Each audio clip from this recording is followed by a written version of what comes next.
ಇನ್ನು ಮಹಿಳಾ ಸಿಬ್ಬಂದಿಗಳೊಂದಿಗೆ ಚೆಲ್ಲಾಟವಾಡ್ತಾ ಇರುವ ಫೋಟೋ ಮತ್ತು ವಿಡಿಯೋ ವೈರಲ್ ಆದ ಬೆನ್ನಲ್ಲೇ ದಕ್ಷಿಣ ಕನ್ನಡ ಜಿಲ್ಲೆಯ ಕುಷ್ಠರೋಗ ವಿಭಾಗದ ಆರೋಗ್ಯಾಧಿಕಾರಿ ಆಯುಷ್ಮಾನ್ ನೋಡಲ್ ಆಫೀಸರ್ ಡಾಕ್ಟರ್ ರತ್ನಾಕರ್ನ ಮೇಲೆ ಪೊಲೀಸ್ ಠಾಣೆಯಲ್ಲಿ ದೂರು ದಾಖಲಾಗಿದೆ. ಕಚೇರಿ ಮಹಿಳಾ ಸಿಬ್ಬಂದಿ ಜೊತೆಗೆ ಅಸಭ್ಯವಾಗಿ ವರ್ತಿಸಿದ್ದ ಡಾಕ್ಟರ್ ರತ್ನಾಕರ್ನ ಮೇಲೆ ಕಠಿಣ ಕಾನೂನು ಕ್ರಮ ಕೈಗೊಳ್ಳಬೇಕೆಂದು ಸಾಮಾಜಿಕ ಕಾರ್ಯಕರ್ತೆ ಶ್ವೇತಾ ಅವರು ಲಿಖಿತ ದೂರು ನೀಡಿದ್ದಾರೆ. ಪೊಲೀಸ್ ಇಲಾಖೆ ಈ ಪ್ರಕರಣವನ್ನು ಗಂಭೀರವಾಗಿ ತೆಗೆದುಕೊಂಡಿದೆ ಎಂದು ಮಂಗಳೂರು ನಗರ ಪೊಲೀಸರು ಆಯುಕ್ತರು ಮಾಧ್ಯಮಗಳಿಗೆ ಮಾಹಿತಿ ನೀಡಿದ್ದಾರೆ.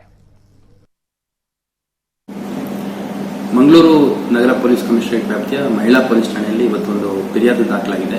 ಆ ಫಿರ್ಯಾದಲ್ಲಿ ಮಂಗಳೂರು ನಗರದಲ್ಲಿ ವಿವಿಧ ಆರೋಗ್ಯ ಇಲಾಖೆ ವಿವಿಧ ವಿಭಾಗಗಳಲ್ಲಿ ಉಸ್ತುವಾರಿ ನೋಡ್ಕೊಂತಿರುವಂತಹ ಒಬ್ಬ ಆರೋಗ್ಯಾಧಿಕಾರಿಯ ಮೇಲೆ ಅಲ್ಲಿ ತನ್ನ ಕೆಳಗಡೆ ಕೆಲಸ ಮಾಡುವಂಥ ಮಹಿಳಾ ಸಿಬ್ಬಂದಿಗಳಿಗೆ ಲೈಂಗಿಕ ಕಿರುಕುಳ ನೀಡಿದ್ದಾರೆ ಮತ್ತು ಲೈಂಗಿಕ ದೌರ್ಜನ್ಯ ಮಾಡಿದ್ದಾರೆ ಅಂತಂದು ಸ್ಥಳೀಯ ಮಹಿಳಾ ಪರ ಸಂಘಟನೆಗಳಲ್ಲಿ ತೊಡಗಿಸ್ಕೊಂಡಿರುವಂಥ ಒಬ್ಬ ಮಹಿಳೆ ಬಂದ್ಬಿಟ್ಟು ಫಿರ್ಯಾದನ್ನು ನೀಡಿದ್ದಾರೆ. ಅದರ ಮೇಲೆ ನಾವು ಪ್ರಕರಣವನ್ನು ತಗೊಂಡಿದ್ದೀವಿ.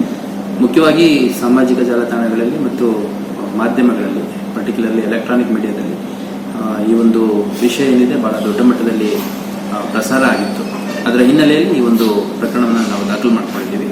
ಸಂತ್ರಸ್ತ ಯುವತಿಯರು ಯಾರಿದ್ದಾರೆ ಅವ್ರನ್ನ ನಮ್ಮ ಮಹಿಳಾ ಪೊಲೀಸ್ ಠಾಣೆಯ ಇನ್ಸ್ಪೆಕ್ಟರ್ ಸಂಪರ್ಕ ಮಾಡಿದಂಥ ಸಂದರ್ಭದಲ್ಲಿ ಅವರು ಎಷ್ಟು ಜನ ಸಂಪರ್ಕಕ್ಕೆ ಸಿಕ್ಕರು ಅವರಲ್ಲಿ ಬಹಳಷ್ಟು ಜನ ಕಂಪ್ಲೇಂಟ್ ಕೊಡಲಿಕ್ಕೆ ಸ್ವಲ್ಪ ಹಿಂಜರಿದಿದ್ದಾರೆ. ನಾವು ಕಂಪ್ಲೇಂಟ್ ಕೊಡಲ್ಲ, ನೀವು ನಂತರದಲ್ಲಿ ತನಿಖೆಯಲ್ಲಿ ನೀವು ನಮ್ಮನ್ನು ಕರೆಸಿದಂಥ ಸಂದರ್ಭದಲ್ಲಿ ನಾವು ಏನು ವಿಷಯ ಇದೆ ಅದನ್ನು ಹೇಳ್ತೀವಿ, ಕಂಪ್ಲೇಂಟ್ ನಾವು ಕೊಟ್ಟರೆ ನಮಗೆ ತೊಂದರೆ ಆಗುತ್ತೆ ಅಂತಂದು ಅವರು ಆತಂಕ ವ್ಯಕ್ತಪಡಿಸಿದ್ದಾರೆ. ಅದರ ಹಿನ್ನೆಲೆಯಲ್ಲಿ ಸ್ಥಳೀಯ ಮಹಿಳೆ ಒಬ್ಬರು ನೀಡಿದ ದೂರಿನ ಮೇಲೆ ನಾವು ಮಹಿಳಾ ಪೊಲೀಸ್ ಠಾಣೆಯಲ್ಲಿ ಪ್ರಕರಣವನ್ನು ದಾಖಲು ಮಾಡ್ಕೊಂಡಿದ್ದೀವಿ. ಯಾರು ಸಂಬಂಧಪಟ್ಟ ಆರೋಗ್ಯಾಧಿಕಾರಿ ಇರ್ತಾರೆ ಅವ್ರನ್ನ ನಾವು ವಶಕ್ಕೆ ಪಡೆದಿದ್ದೀವಿ, ವಿಚಾರಣೆಗೆ ಒಳಪಡಿಸಿದ್ದೀವಿ. ಮತ್ತೆ ಸಂತ್ರಸ್ತರು ಯಾರಿದ್ದಾರೆ ಈ ಒಂದು ಪ್ರಕರಣದ ಅವರ ಒಂದು ಹೇಳಿಕೆಯನ್ನು ಪಡ್ಕೊಂಡು ಮುಂದಿನ ಅಗತ್ಯ ಕಾನೂನು